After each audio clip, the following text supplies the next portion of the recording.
اتنی جو ہے وہ دنیا میں جو ہے وہ پروگرس ہوگی اور ہیومینٹی جو ہے وہ پھلے پھولے گی. بالکل ٹھیک کہا آپ نے. دنیا کو مد نظر رکھتے ہوئے شاید ہر ایک لرنڈ آدمی یہی کہے گا جو آپ کہہ رہی ہیں, لیکن جب ہم اپنے دین کو مد نظر رکھتے ہیں عظمیٰ صاحبہ, تو مجھے غزوہ بدر نظر آتی ہے, غزوہ احد نظر آتی ہے, خندق نظر آتی ہے, خیبر نظر آتی ہے, اور مجھے معلوم پڑتا ہے کہ ہمارا دین ہمیشہ جنگ جیتتا ہے. اگر حق پہ ہو انسان اور سچ پہ ہو انسان تو وہ جیتتا ہے. شیلا صاحبہ, کمنگ ٹو یو, بہت شکریہ آپ کے وقت کے لیے. میڈم, آپ کی نظر میں جنگ کس طرف جا رہی ہے؟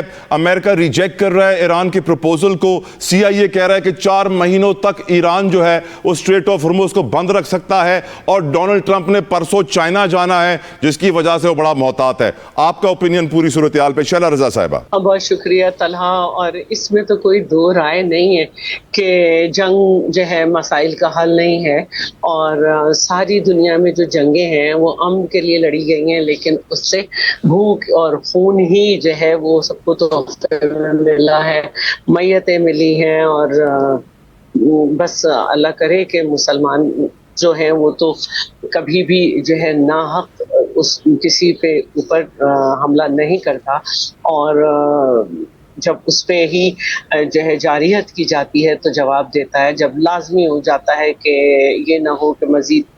لیکن بہرحال جنگ کا جو اینڈ ہے وہ اچھا نہیں ہوتا. تو ایک تو بات میں اس سے متفق ہوں, اور عظمیٰ ہمیشہ بڑی ہیومینٹی کو سپورٹ کرتی ہیں اور صحیح کرتی ہیں, میں بھی انہیں سپورٹ کرتی ہوں. اب بات ہے یہ کہ دیکھیے امریکہ ہی کی وجہ سے آج یہ وقت ہے. حالانکہ پاکستان نے بہترین اپنی پرفارمنس دی, اور پہلی دفعہ دنیا میں یہ ہوا کہ دونوں ڈیلیگیشن جو تھے, فریق جو تھے, وہ الگ الگ روم میں نہیں بیٹھے اور ایک جگہ بیٹھے, آمنے سامنے بیٹھ کے بات ہوئی, پوری ایک مہمانداری کا خیال رکھا گیا. لیکن اس کے باوجود جو انپریڈکٹیبل ہے وہ جو ہے وہ ظاہر ہے کہ ٹرمپ ہے, اور اسی کی وجہ سے یہ آج ہم دیکھ رہے ہیں کہ اس کے ملک میں چاہے ریلیجیس فیکٹر ہو, چاہے پولیٹیکل فیکٹر ہو, نیشن فیکٹر ہو, کوئی بھی اس کے ساتھ نہیں ہے. لیکن وہاں کا ایک سسٹم ہے جس میں جو بات کی جاتی ہے 25 امینڈمنٹ کی, کہ امپیچمنٹ وہ بہت مشکل ایک طریقہ ہے, اور جس کی وجہ سے سب جو ہے وہ ہیں. جہاں تک بات ہے تو آج دنیا دیکھ رہی ہے کہ وہ کہتا ہے آپ نے ہرمز ہم نے کھول دیا, ہمارا کنٹرول ہے, ہم سب کچھ کر سکتے ہیں. لیکن کنٹرول کس کا ہے وہ لوگ مختلف طریقوں سے بھی بتا رہے ہیں, ریلیجیس حوالے بھی دے رہے ہیں, اپنی عقیدت کربلا سے شو کر کے بھی بتا رہے ہیں. تو اب جو صورتحال ہے, جو رائٹس ہیں, اس میں سب سے پہلی بات تو یہی ہے کہ against the rights, human rights اس کو شروع کیا گیا ڈیورنگ دا ڈائلاگ, 2 مرتبہ کیا گیا اس کو شروع, اور تیسری دفعہ بھی جب ڈائلاگ کی بساط بچھی ہوئی تھی, اور ہم نے بڑی ایک کوشش پاکستان نے کی تھی. ہمیں کہنا چاہیے کہ گورنمنٹ لیول پر بھی, اور ہم نے دیکھا کہ ملٹری سفارتکاری بھی ہوئی, سب ہوئی, لیکن جو کچھ بھی ہوا وہ ٹرمپ کی وجہ سے, کہ اس کو جو اختیارات ہیں وہاں کے قانون میں اس کی وجہ سے وہ نہیں ہو سکا. میں یہ سمجھتی ہوں کہ اب ورلڈ آرڈر میں چینج آ سکتی ہے. اگر اب ہم یہ دیکھیں کہ کس طرح سے رشیا, چائنا, ایران اور دیگر ممالک جس طرح سے ری ایکٹ کر رہے ہیں, تو ٹرمپ کو تو اب جو سپر پاور کے صدر کا خواب ہے, اس خواب میں جو حقیقت تھی, اب اس حقیقت کو وہ خواب بنتے دیکھ چکا, اور اب وہ بھاگ رہا ہے اس کی طرف. تو جنگ جو بھی میں تبصرہ سنتی ہوں, جتنے بھی ان لوگوں کا جو مجھ سے بہت زیادہ پڑھے لکھے ہیں, جن سے میں سیکھ رہی ہوں, سن کے سمجھنے کی کوشش کر رہی ہوں, تو اس جنگ کو ایران جیت چکا ہے. بے شک بے شک, میں آپ سے ایگری کرتا ہوں میڈم, اس بات میں کوئی شک و شبہ نہیں ہے. Ali Bukhari sahab, your view on the whole situation sir. بسم اللہ الرحمن الرحیم. بہت شکریہ طلحہ بھائی آپ کا. دیکھیں طلحہ بھائی, سچویشن تو اوبیسلی بڑی کروشل ہے, ریزن بینگ کہ 900 کلومیٹرز پلس ہمارا جو ہے وہ بارڈر ہے ایران کے ساتھ, اور کوئی وے آؤٹ پلان ہمارے پاس نہیں ہے, اپنے لوگوں کی زندگی کا گزارنے کا ہمارے پاس کوئی میکانزم نہیں ہے. آئی پی پیز کا دنیا میں آپ نے جہاں اتنی باتیں اپنے پرو میں بتائی نا, اس میں یہ ایڈ کر لوں آپ کی بات کے اندر ہی, یہ جو آئی پی پیز کا ایگریمنٹ ہے, دنیا میں کسی ملک میں ایسا ایگریمنٹ نہیں ہے جو پاکستان کے اندر ہے.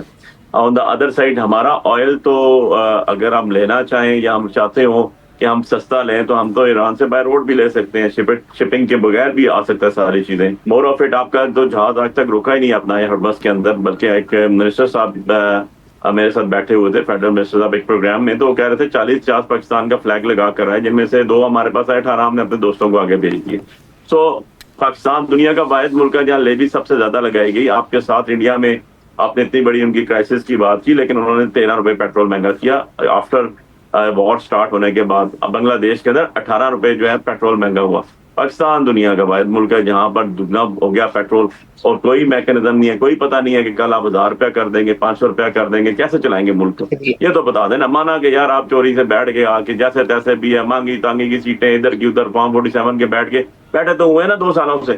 تو what is their mechanism, what is their plan for the people of Pakistan? میں تو یہ پوچھتا ہوں نا ایز اے پاکستانی, میں نہیں دیکھ رہا ہوں کہ یہ جنگ جو ہے ہماری کوئی طلع بھائی بہت جلدی ایران کی اور امریکہ کی سیٹلمنٹ ہو جائے گی اور ختم ہو جائے گی یہ چیز. ریزن بینگ کہ امریکہ کو بھی فرسٹ ٹائم جو ہے وہ لوہے کے چنے چبانے پڑ رہے ہیں. ہم نے عراق وار دیکھی, ہم نے لیبیا کے حالات دیکھے, ہم نے شام کے دیکھے, ہم نے فلسطین کے دیکھے, ہم نے لیبنان کے دیکھے. ساری کی ساری وار جتنی ہوئی ہے اس کے اندر سے امریکنز کو جو ایج رہا ہمیشہ یہ رہا کہ اندرون ملک جو ہے نا ان کے اندر سے بغاوت ہوئی, اس کے اندر سے لوگ اٹھے, وہاں سے فوج توڑی گئی, وہاں سے جنرل مینج کیے گئے اور چیزیں چلائی گئی آگے. But on the other side Iran, تو میں اس نے دیکھ رہا تھا ایک فیچر کہ دنیا کا واحد ملک ہے جس میں سب سے زیادہ فلائٹس لوگوں کو لے کے واپس اپنے ملک گئی ہے, کہ جو کہتے تھے جنگ میں ہم نے واپس اپنے ملک میں جانا ہے. اور پاس ٹریک ریکارڈ تو سب نے 6000 سال کا سنا ہے, دیکھا ہے, لیکن میں تو ریسنٹ دیکھ رہا تھا کہ آفٹر انقلاب جو ہے 8-8 سال جنگیں لڑی ہیں, تو جنگیں ان کے لیے تو وہ تو یوز ٹو ہے اس کے لیے. یہ بتائیں کہ کیا چائنا امریکہ کو کنٹرول کر پائے گا؟ پرسوں ٹرمپ بیجنگ میں ہوں گے بخاری صاحب. دیکھیں ٹرمپ کا یہ تیسرا انفیکٹ دورہ جا رہا ہے, 2 دفعہ کینسل ہو چکا ہے. آپ کو پتا ہے پریزیڈنٹ شی کا جو امریکہ میں وائٹ ہاؤس جانا تھا, انہوں نے اس کے اوپر انکار کیا, کیونکہ اس سے پہلے لیونسی کا حال وہ دیکھ چکے تھے, تو انہوں نے کہا تھا کہ ہم ڈسگریس ہونے کسی کی طرف نہیں جاتے ہیں. سیکنڈلی جب ٹرمپ آنا چاہا تو اس ٹائم بھی انہوں نے دورہ کینسل کیا کہ جی ابھی آپ دورے کے لیے آ رہے ہیں تو اس کا امپیکٹ ڈائریکٹلی وار کے اوپر آئے گا. دیکھیں طلع بھائی, ہر ملک کی نا اپنی سرکمسٹانسز ہوتے ہیں, اپنے معاملات ہوتے ہیں, ان کو لے کے چلنا پڑتا ہے, ان کو لے کے آگے بڑھنا پڑتا ہے. ہمارے ملک میں تو واحد ہمارا ملک ہے جس کو انٹرنیشنلی چیزوں میں گھس جاتا ہے. ہماری اسمبلی کو نہیں پتا ہوتا, کبھی ہم بورڈ آف پیس کے ممبر ہیں کسی کو پتا نہیں, کبھی ہم جو ہے ڈیفینس میٹر کر کے آ جاتے ہیں, ایگریمنٹ کر کے آ جاتے ہیں سعودیہ کے ساتھ, کسی کو پتا نہیں ہم نے کیا کیا ہے. ہمیں کوئی پتا نہیں کہ ہمارا جو انٹرنیشنلی ہم کس سائڈ پہ کھڑے ہیں. سپوز ابھی یورپ کی بات ہوئی تھی, دیکھیں یورپ کا افیکٹ جو پڑا ہے وہ اس وار کو تو پڑا ہی پڑا نا. اس سے پہلے یوکرائن وار کا بہت زیادہ پڑ چکا ہے, گیس اور بہت سے پرابلمس چل رہے ہیں ان کو آلریڈی گیس کے اوپر, اور نیٹو نے انکار کیا امریکہ کو, تو معمولی بات تو نہیں ہے. تو اس طرح کا جنگ میں جب آپ کو مار پڑنا شروع ہو جائے, جب آپ کے 1.5 ارب ڈالر کے ایک ریڈار سسٹم جو ہے وہ اڑ جائیں, بالکل ٹھیک سر.